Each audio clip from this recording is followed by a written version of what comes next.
asked. The lean young man was momentarily stunned, then suddenly realized, a sneer crossing his eyes. "You've been the target of assassination?" Unexpectedly, even within the iron-blooded divine general mansion, there's such decay. No wonder you're pretending to be useless. But speaking of which, I really haven't seen you train. How many hours do you practice every day? I've always been training with you. Li Hao calmly looked him in the eyes and said, "You answer my question first, and then I'll answer yours. That's called an exchange." The lean young man slightly raised his eyebrows and couldn't help but laugh. This child was indeed interesting. Anyway, it's a sure death. You've made me fail my mission and doomed my family. Why should I tell you? The lean young man scoffed lightly. Li Hao said, "Because I can see that you don't want to die, you're also afraid of dying, and there are many ways to die. I can give you a swift death." The lean young man's smile vanished. He fell silent for a moment, and then slowly said, "The one who sent me here is..." Suddenly, his arm quivered, and he threw a punch at Li Hao's head. Li Hao slightly tilted his head and easily dodged it, not retaliating but just looking at him with cold eyes. The lean young man felt a chill as his heart sank. The gap was that big? He, a mighty Zhou Tian realm martial artist, seemed to have switched roles with this child. In front of him, he was like a child, completely seen through. The latter's contempt made him dispiritedly retract his hand. "You truly are a monster." "Spill it," Li Hao said coldly. "You should know that the Li family is a martial family with countless captives and convicted criminals subjected to interrogation. The methods used are beyond your imagination. Impossible to wish for death. If possible, I can give you a swift end." The lean young man's eyes twitched slightly. Of course, he knew the child before him was not lying, and a sense of fear began to grow within him. "If I tell you, can you let me go?" the lean young man asked with a glimmer of hope, relying on the chance that the child in front of him still had a naive nature. "I can," Li Hao answered. "Spurt!" The lean young man almost coughed up blood. "Could you not be so blunt? It's so fake, it can't be faked anymore. Do you think I'm a child?" He laughed bitterly and said, "Actually, telling you doesn't matter much. The assassination has failed, and my family won't survive either. I came from Northern Yan, and the one who sent me to kill you is Monarch Bai." Monarch Bai? That's right. One of the 3 great demon gods of Northern Yan with terrifying strength, and also your father's old adversary. The lean young man's eyes were complicated. "Your father is a genius with his troops, and the Li family army is fearless and unstoppably strong. Northern Yan would have fallen long ago. At present, they've managed to hold the front, but Monarch Bai sent me to assassinate you. He wants your death to spread out from the Divine General Mansion, to reach the frontier pass of Northern Yan, to cause great disarray within your father's army. If he leaves the battlefield to return, Northern Yan will be conquered." "How?" With that, he looked intently at Li Hao. No one knew that this child was the key that could affect the life and death of tens of cities and hundreds of thousands of people in Northern Yan. Li Hao was stunned. So, it was because of Northern Yan. The warfare there had actually reached the Divine General Mansion. So far away. Your father commands the battles in Northern Yan. They are battle-hardened with no vulnerabilities, unassailable, and you are their only weak point, the softest spot. The lean young man continued, "Only by starting with you can they defeat your parents, make the frontier pass of Northern Yan fall, and let the demon army march straight in." Li Hao fell silent, digesting the other's words, and after a while, he slowly said, "You are of the human race. Why would you work for the demons?" The lean young man was slightly stunned, paused for a moment, then looked gloomily at Li Hao, his eyes filled with jealousy and hatred. "Not everyone is as lucky as you. Even if I explained, you wouldn't understand. Is that so?" Li Hao looked at him calmly. "Since birth, my parents have been away, and I was betrayed by close relatives. Now, because of my parents, I face assassination. Do you still think my life is good?" The lean young man's mouth opened slightly. He was stunned, at a loss for words, and could no longer speak. Li Hao did not say more, merely stating, "I promised you I would grant you a swift death." "Heh, you're quite a decent person," the lean young man recovered, forced a mocking smile, and said, "No matter what is said, in the end, death is inescapable." He had a hint of fear deep in his eyes. He didn't want to die, he was afraid of dying, or else, why would he end up taking orders from demons? Li Hao spoke as if he didn't understand the sarcasm. Actually, I don't want to kill you. Oh? The gaunt young man's eyes revealed a cold sneer, clearly not believing him. Because your chess skills are not bad, Li Hao said seriously. The gaunt young man was stunned. After a while, he came back to his senses, a bitter smile on his face. But the pity is, I've never won against you. Next life then. Li Hao began to exert force with his palm. In your next life, don't practice martial arts. Just play chess honestly. At least you'll live longer and more at ease. The gaunt young man wanted to struggle, but seeing Li Hao's indifferent and composed eyes left him in despair. He bitterly said, "You really are a strange child." In the end, Li Hao still pinched him to death. As suffocation set in, the gaunt young man struggled violently again, but to no avail. After dealing with the assassin, Li Hao remembered that he still didn't know the man's real name, and the name of the house servant the man had used to sneak in was one bestowed by the Li family. However, it doesn't matter anymore. After the assassin died, Li Hao summoned the house servant, scaring him half to death. That night, the entire Divine General Mansion was shaken. The lights in each courtyard were lit, and the ladies of each courtyard, already in bed, hurried over in their clothes. Upon seeing the corpse of the assassin lying in front of the chess table, they were all incredibly shocked. How could an assassin infiltrate a place like the Divine General Mansion? He, Jianlan's normally graceful and composed demeanor, was gone, and she hugged Li Hao anxiously, touching and looking him over. "Are you all right?" "Aunt, I'm fine," Li Hao reassured her. After confirming that there were indeed no injuries on Li Hao, he, Jianlan, now reassured, questioned him closely, and Li Hao relayed the story he had thought up in advance. An assassin attacked, and in a critical moment, an old man intervened and killed him. Afterward, the old man disappeared. Li Hao thought to himself that since an assassin could infiltrate the Divine General Mansion, making up a story about an old man should also be no problem, right? After all, if you didn't even know about the assassin, then not knowing about other powerful experts is quite normal too, isn't it? After hearing Li Hao's story, He Jianlan was visibly shaken, immediately conjuring up some speculations. Could it be a military expert sent secretly by the Divine Martial Marquis? Or is it that elder from the clan? She suppressed the guesses in her heart and never doubted Li Hao's words. After all, no matter how mature Li Hao was, he was still a child under 7 years old. And having not stepped onto the path of martial arts, if there were no expert secretly protecting him, he would surely have died without question.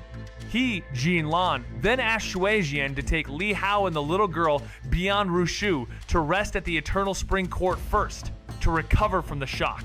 Meanwhile, she sat in the grand hall of the Mountain and River Courtyard, called over the house servant who had accompanied Li Hao while he played chess, and the first house servant who'd been startled awake by Li Hao's call, questioning them carefully in the yard. At the same time, she summoned the mansion's experts to examine the corpse of the assassin. It wasn't long before the entire course of events was learned from the house servant. When the assassin entered the mansion, how he revealed his talent in chess, performed in front of the Mountain and River Courtyard servants, and ingratiated himself with them, and so on.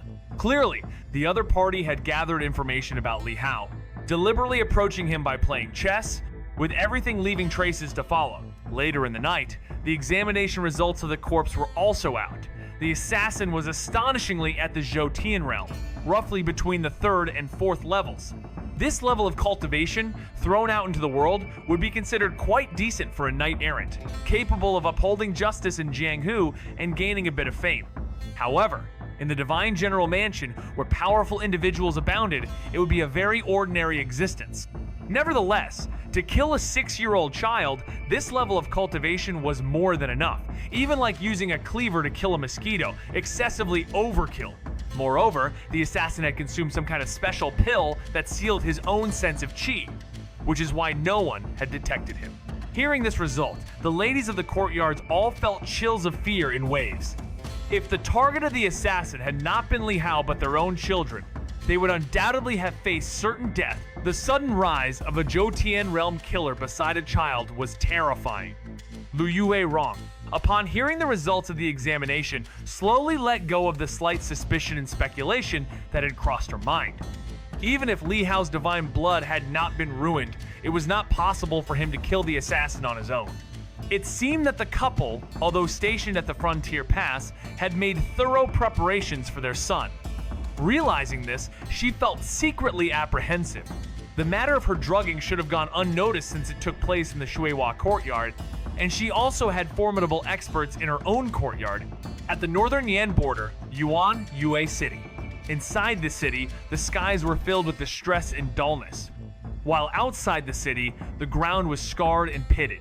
Within a mountain forest 100 miles away, colossal figures with varying shapes lurked, casting a myriad of demonic shadows, along with some slender figures who had the appearance of humans sitting cross-legged on the peaks. There, one could faintly discern the ominous clouds amassed above the city and the vague silhouettes atop the walls. Monarch Bai. The youth with the black headband greeted with a slight bow, showing respect as he addressed the white-clad youth. I've just received news that the disposable flesh we sent earlier failed and even alerted the Divine General Mansion. Now the entire mansion is on high alert. They say there's a master secretly protecting the child. To fail at such a task? Worthless trash. Standing by, a robust and giant man's expression darkened, his lips parting slightly to reveal sharp teeth unlike those of a human. Didn't you say he had already infiltrated close to that child? There, one could faintly discern the ominous clouds amassed above the city and the vague silhouettes atop the walls. Monarch Bai. The youth with the black headband greeted with a slight bow, showing respect as he addressed the white-clad youth. I've just received news that the disposable flesh we sent earlier failed and even alerted the Divine General Mansion. Now the entire mansion is on high alert. They say there's a master secretly protecting the child. To fail at such a task? Worthless trash. Standing by, a robust and giant man's expression darkened, his lips parting slightly to reveal sharp teeth unlike those of a human. Didn't you say he had already infiltrated close to that child? The beautiful woman gnawing on the arm frowned, stopping her chewing to cast a glance at the young man with the headband. Half a month has passed, and his identity surely has not been revealed. How could he have not found an opportunity to strike in all this time? A young man with yellow eyebrows spoke up with a furrowed brow. To prevent any misinformation from the Divine General Mansion, that Marquis Xingwu deliberately concealed the child's true circumstances. That's why we sent a flesh of the Zhou Tian realm for this task. If a sudden punch was delivered from close range, not even someone at the 10th level of the Power Passage realm could avoid it, let alone if there is a master guarding at his side. They would not have time to react, right? The young man with the black headband sighed. We have no details on what happened, only that the creature turned out to be so useless. Not only did it fail, but it also alerted the Divine General Mansion. If this news reaches Li Tiangang's ears, he'll surely send more people to protect the child. Damn worthless thing, the burly man grunted angrily once again. The young man with the headband nodded slightly. The next assassination will only be more difficult. Since that flesh has failed, there's no need to keep its family alive. Let the little ones below have their fill. They've already been devoured. The beautiful woman bit off another finger and spoke while chewing. The young man with the black headband said no more, instead turning his gaze toward the white-clad youth who had stopped playing the zither, his eyes revealing a hint of awe. Monarch Bai, what should we do next? Shall we launch a direct assault? Monarch Bai's emotions seemed undisturbed as he continued to stare at Yuan Yue City in the distance, speaking softly. This Li family is indeed a tough bone to chew. If we were to launch a direct attack, our losses would be too great. Indeed, those scoundrels are unwilling to put in the effort. Damn them, the sturdy man said discontentedly. So, do we still go through with the assassination? The youth with the black headband inquired. Monarch Bai turned to look at him and said, What do you think? And Fred. Since Li Hao's attack, the vigilance at the Divine General Mansion had significantly increased. He, Jianlan, deployed powerful individuals from the inner court to guard the front court, and had every house servant who had entered the mansion in the past 3 years carefully screened. There was a lot of commotion surrounding this matter, but each court cooperated actively. After all, the assassination had been perilously close, and no one wanted the same to happen to their own child. After an investigation by the Li family's intelligence network, it was found that the assassination attempt was linked to the demons of Northern Yan. Li Hao sought out his aunt to keep the news of the assassination attempt from spreading to Northern Yan, from reaching that couple's ears so as to not affect the war on the front lines. Hearing Li Hao say this left He Jianlan in a daze, and as she looked at Li Hao's young face, her heart felt as if it was being tugged at something. The child had barely escaped assassination due to the conflicts in northern Yan, yet still worried about its impact on the front. Truly a thoughtfulness that was heartrending. However, the commotion caused by the assassination was too significant, and keeping it a secret was impossible. News quickly reached the northern Yan border. Marquis Xingwu, who was contemplating the military arrangements in the camp, was enraged, and Ji Qingqing was also uncontrollably furious. They immediately discerned the demon's intentions of using Li Hao's death to demoralize the army, compelling them to leave the northern Yan battlefield. Should they abandon the front, this side would undoubtedly be met with a thunderous assault. Marquis Xingwu couldn't possibly ignore the battlefield here. In his rage, he immediately sent a trusted aide from his side back to the mansion to guard Li Hao closely. The mansion reported that the assassination attempt was thwarted by someone covertly protecting Li Hao, but Marquis Xingwu knew well that he had not assigned anyone to secretly guard Li Hao. With the mountain and river courtyard guarded and located within the Divine General Mansion, it never crossed his mind that someone would attempt to assassinate a child. If Li Hao had displayed extraordinary talent in martial arts, he would have concerned himself and sent someone to protect him secretly, to prevent the Li family's potential prodigy from perishing in the cradle. But for someone without martial arts talent, posing no threat, to nearly be harmed in such a manner. And all this was due to the damn stalemate before him. Several days later, at the northern Yan battlefield, the Li family's army struck like lightning, purging a nest of demons overnight. The news spread, and all demons felt the Li family's wrath. Days eventually settled down and became calm again. Half a year passed, and Li Hao turned 7. The news of the assassination attempt had happened half a year ago, and by now, no one in the household brought it up anymore. In the meantime, the powerful protector sent back from the military by the Marquis of Xingwu had been following Li Hao closely for the past 6 months. A tall and upright middle-aged man who seldom spoke or smiled, acted cautiously and meticulously, and was named Li Fu. It was said that Li Fu was an abandoned infant many years ago, taken in by the Li family. People said that although the child's fate was tragic, ending up at the door of the Divine General Mansion was also seen as fortunate. That's why he took the Li surname and was given a single name, Fu. In his early years within Mountain and River Courtyard, Li Fu grew up alongside the Marquis of Xingwu. He was 7 or 8 years older than the Marquis of Xingwu. On ordinary days, he looked after the Marquis like an elder brother. But in the army, the two shared a senior-junior relationship. At the same time, Li Fu was also one of the Marquis of Xingwu's right-hand men, a person he trusted immensely. "Uncle Fu, you lost again." Inside the pavilion, as a game of chess concluded, Li Hao said with a grin. Li Fu's stern face revealed a hint of helplessness. "I am of the same generation as your father. You should call me uncle." "But calling you Fu uncle sounds like admitting defeat." Li Hao curled his lips. "When I play chess, I only want to win. I don't like admitting defeat." Li Fu found himself speechless, his superiors in the family hierarchy propelled by this silly wordplay. "You can also call me Uncle Li, and... But this is the Li family. There are too many with the Li surname. If I call you Uncle Li, I'm afraid you'll get confused," Li Hao said. Li Fu was once again at a loss for words. "If you ask me, you shouldn't have been named Fu. Since everyone says you are blessed, you should be called Li Yu."